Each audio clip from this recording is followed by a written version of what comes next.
Ito yung water pump natin na gasoline engine. Yan, 7.5 horsepower. Itong makina na to. Hindi natin ito nagagamit. Mag 1 year na siguro nung huli kong pinandar ito. Kaya subukan ulit natin ngayon kung mapapaandar pa natin. Sa mga nagtatanong tungkol sa mga ganitong water pump na gasoline engine,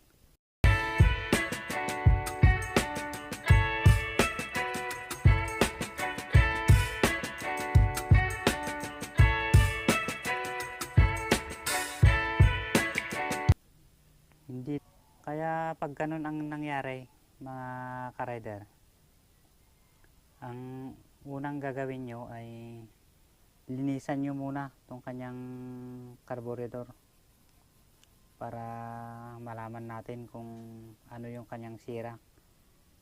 Pag nalinisan nyo itong carburetor nya at ganun pa rin, hindi siya aandar kung hindi nakachok,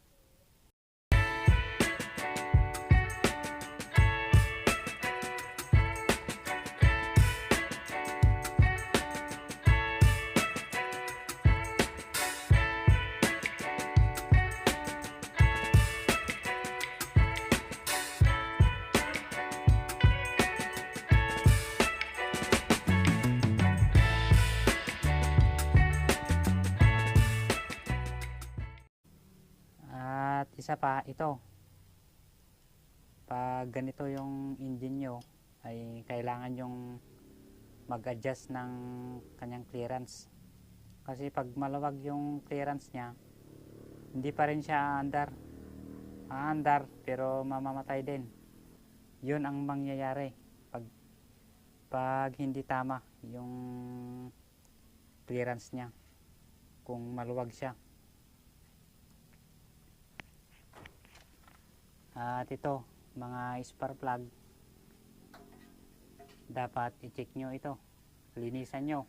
Pero kung matagal na yung spark plug nyo, mas maganda na palitan nyo na ng bago para sigurado.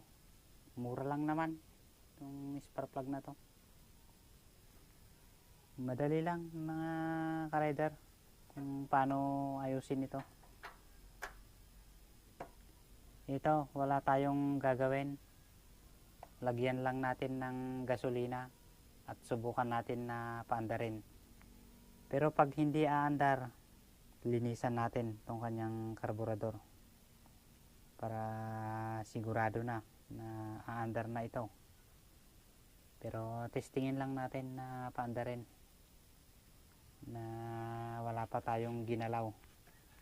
Mag 1 taon na hindi natin ito pinapaandar, kaya subukan natin kung aandar pa siya.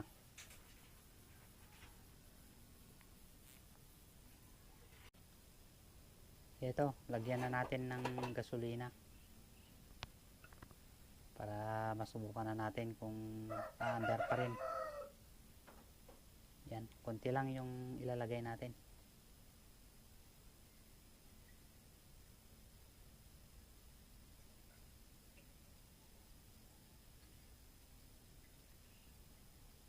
Yan, lagyan na natin ng gasolina.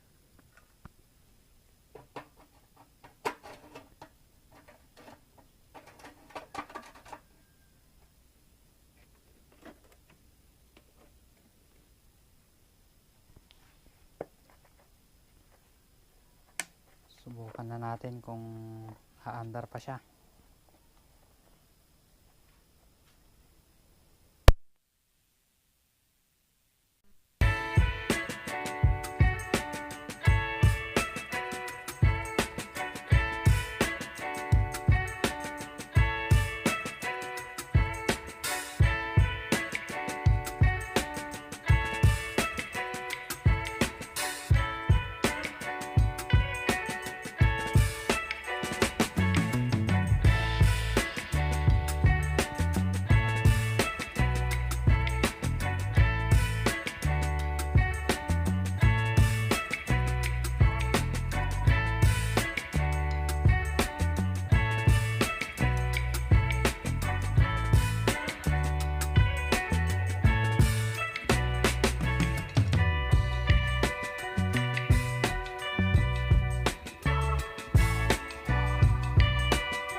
umandar pa rin siya kahit mag-isang taon na na hindi ko pinaandar. Basta ang